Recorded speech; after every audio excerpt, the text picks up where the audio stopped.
Fala, minha gente! Tudo bem com vocês? Espero que estejam maravilhosamente bem e prontos para mais uma leitura da Palavra do Senhor. Hoje estaremos lendo o capítulo 28 do livro de 1 Samuel e leremos também o capítulo 9 de 1 Coríntios, capítulo 7 de Ezequiel e concluiremos a leitura com o livro de Salmos em seu capítulo 46. 45, na verdade. E antes de darmos início à leitura, vamos a uma palavra de oração.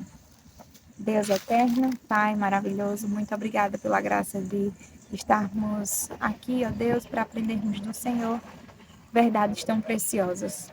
Que o Senhor nos inquiete, o Senhor nos traga a tua presença todos os dias e nos faça termos de fato um momento de deleite diante de ti, em dedicação à leitura e o aprendizado da tua santa palavra.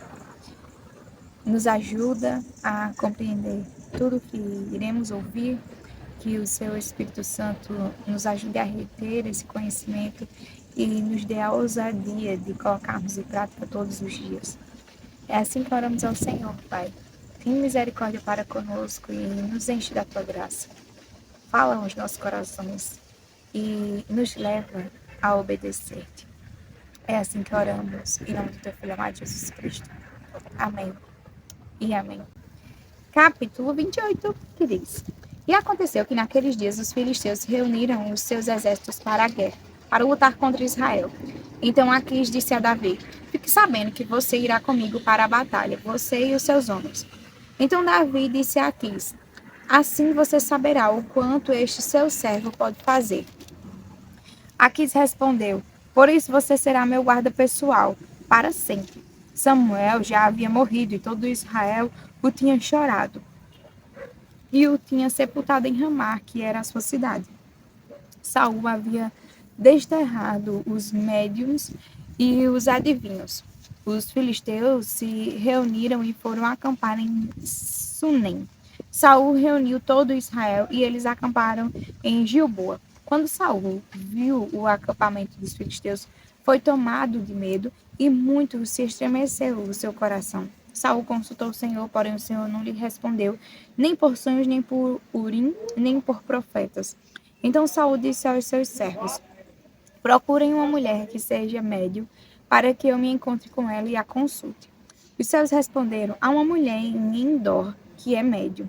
Saul se disfarçou, vestiu outras roupas e se foi, acompanhado de 2 homens. Chegaram de noite à casa da mulher e Saul lhe disse: Peço que você adivinhe para mim pela necromancia e me faça subir aquele que eu lhe disser.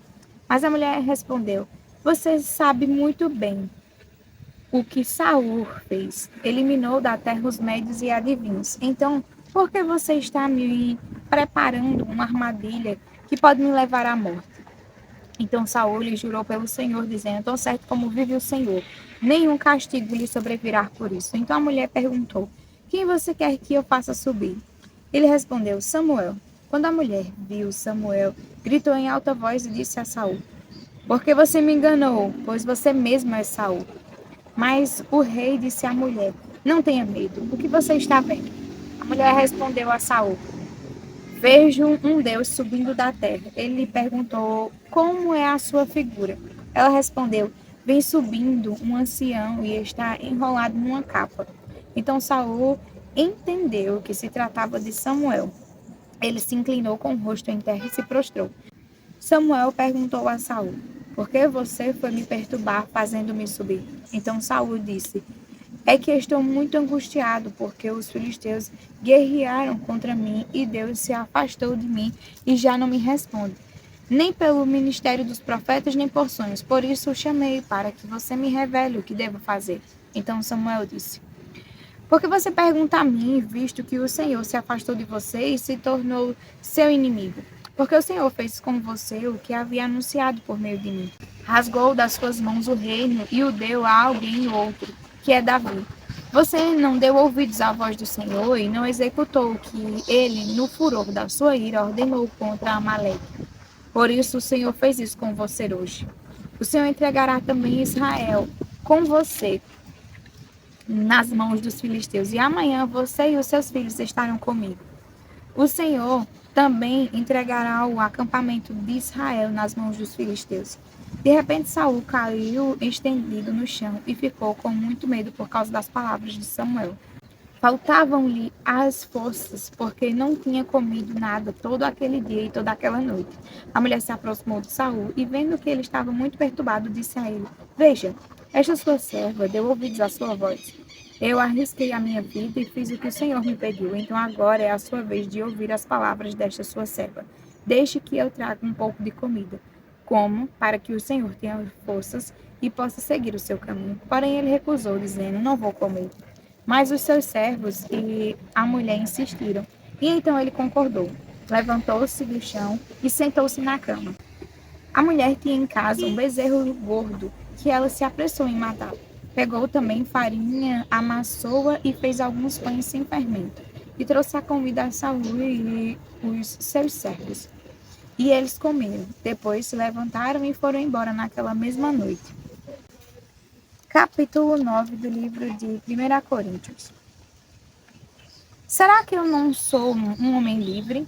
Não sou apóstolo?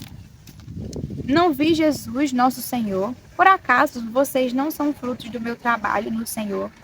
Se não sou apóstolo para outros, certamente sou para vocês, porque vocês são o selo do meu apostolado no Senhor.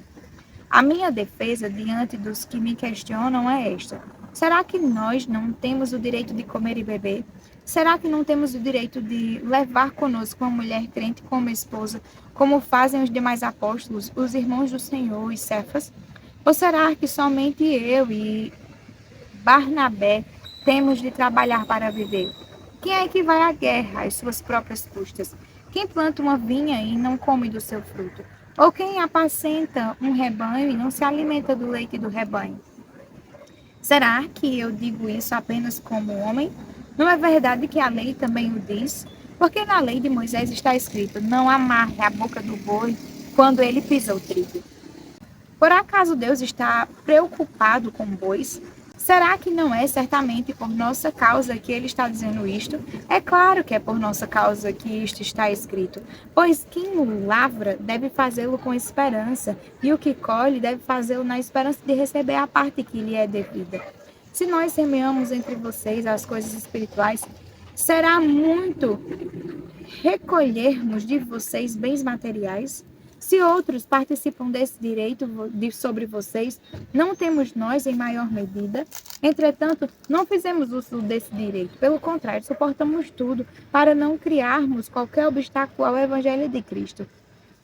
Vocês não sabem que os que prestam serviço sagrado se alimentam do próprio templo e que os que servem ao altar participam do que é oferecido sobre o altar?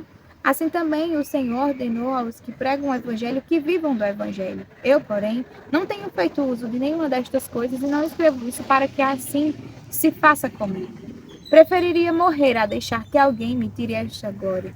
Se anuncio o Evangelho, não tenho de que me gloriar, pois sobre mim pesa essa obrigação. Porque ai de mim, se não pregar o Evangelho. Se o faço de livre vontade, tenho recompensa, mas se o faço por obrigação, é porque uma responsabilidade me foi confiada.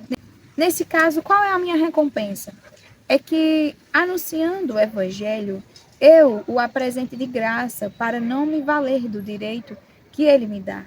Porque, sendo livre de todos, fiz-me escravo de todos, a fim de ganhar o maior número possível. Para com os judeus, fiz-me como judeu, a fim de ganhar os judeus. Para os que vivem sob o regime da lei, como se eu mesmo assim vivesse, para ganhar os que vivem debaixo da lei. Embora não esteja debaixo da lei. Aos sem leis, como se eu mesmo o fosse. Não estando sem lei para com Deus, mas debaixo da lei de Cristo para ganhar os que vivem fora do regime da lei. Fiz-me fraco para com os fracos, a fim de ganhar os fracos. Fiz-me tudo para com todos, a fim de, por todos os modos, salvar alguns. Tudo faço por causa do Evangelho, para ser também participante dele. Vocês não sabem que os que correm no estádio, todos na verdade correm, mas um só leva o prêmio? Corram de tal maneira que ganhem o prêmio. Todo atleta em tudo se domina. Aqueles para alcançar uma coroa corruptível, nós, porém, a incorruptível. Assim corro também eu, não sem meta. Assim luto, não como desferindo golpes no ar, mas esmurro o meu corpo e o reduzo à escravidão, para que, tendo pregado a todos, não venha eu mesma a ser desqualificado. Capítulo 7 de Ezequiel. A palavra do Senhor veio a mim dizendo: Filho do homem, assim diz o Senhor Deus a respeito da terra de Israel. Chegou o fim. O fim chegou sobre os quatro cantos da terra. Agora o fim chegou sobre você, povo de Israel. Enviarei a minha ira sobre vocês. Eu os julgarei segundo os seus caminhos e farei cair sobre vocês todas as suas abominações. Os meus olhos não terão piedade e eu não o pouparei. Pelo contrário, eu darei o que vocês merecem por seus atos e farei com que paguem por todas as suas abominações e vocês saberão que eu sou o Senhor. Assim diz o Senhor Deus: calamidade após calamidade, eis que vem. Chegou o fim. O fim chegou, já despertou contra você. A sua sentença chegou, ó morador desta terra, chegou a hora. O dia está próximo, dia de tumulto e não de alegria, sobre os montes.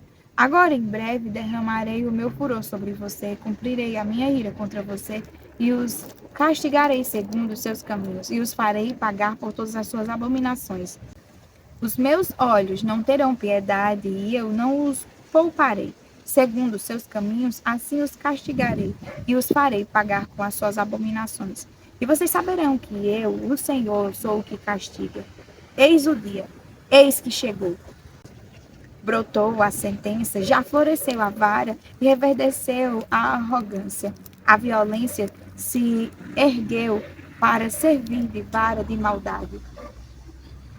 Nada restará deles, nem da sua multidão, nem da sua riqueza, nem da sua glória. Chegou a hora, o dia está próximo. Quem compra não se alegre, e quem vende não se entristeça, porque a ira cairá sobre todos eles, porque o vendedor não tornará a possuir aquilo que vendeu, por mais que viva, porque a profecia contra todos eles não será revogada, e por causa da própria maldade ninguém preservará a vida.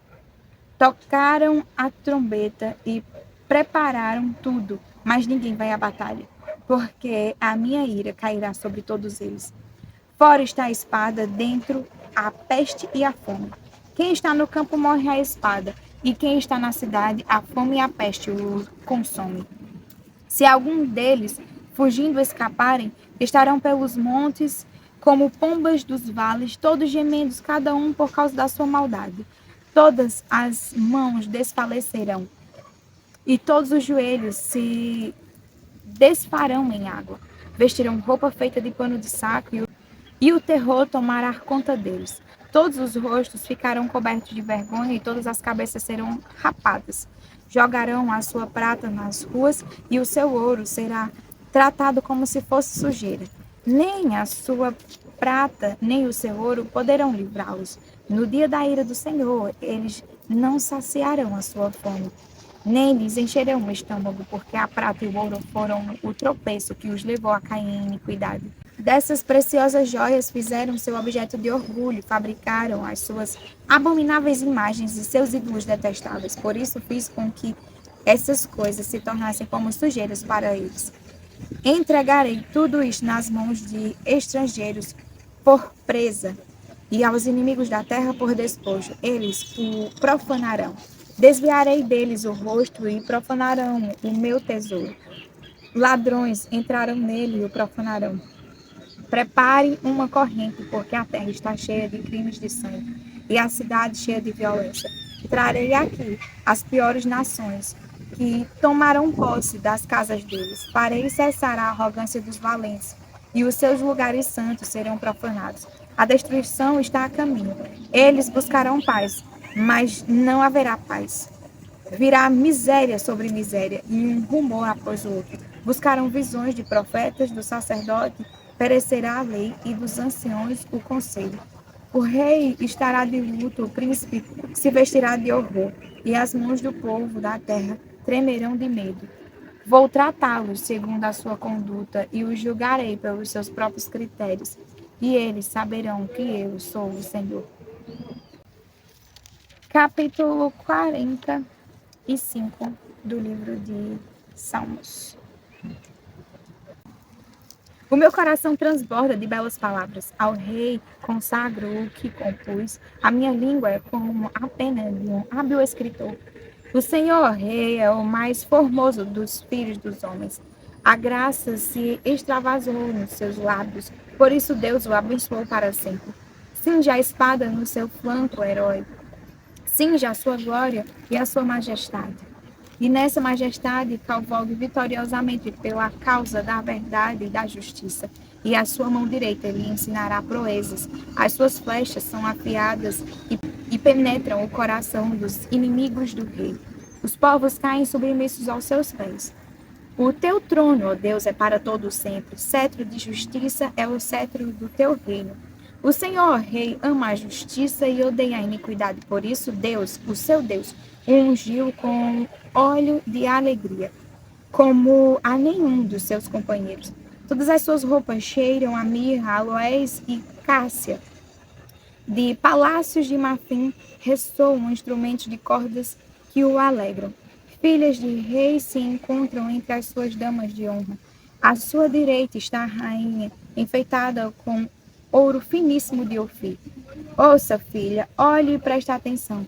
Esqueça o seu povo e a casa de seu pai. Então o rei ficará encantado com a sua formosura, por ser ele o seu senhor. Incline-se diante dele. A filha de Tiro virá trazendo presentes. Os mais ricos do povo lhe pedirão favores. A filha do rei é toda formosura no interior do palácio. Os seus vestidos são enfeitados de ouro, em roupas bordadas conduzem-na diante do rei. As virgens, suas companheiras que a seguem, serão trazidas à sua presença, ó rei. Serão conduzidas com alegria e regozijo. Entrarão no palácio do rei. Em lugar de seus pais, entrarão seus filhos, colocados como príncipes por toda a terra.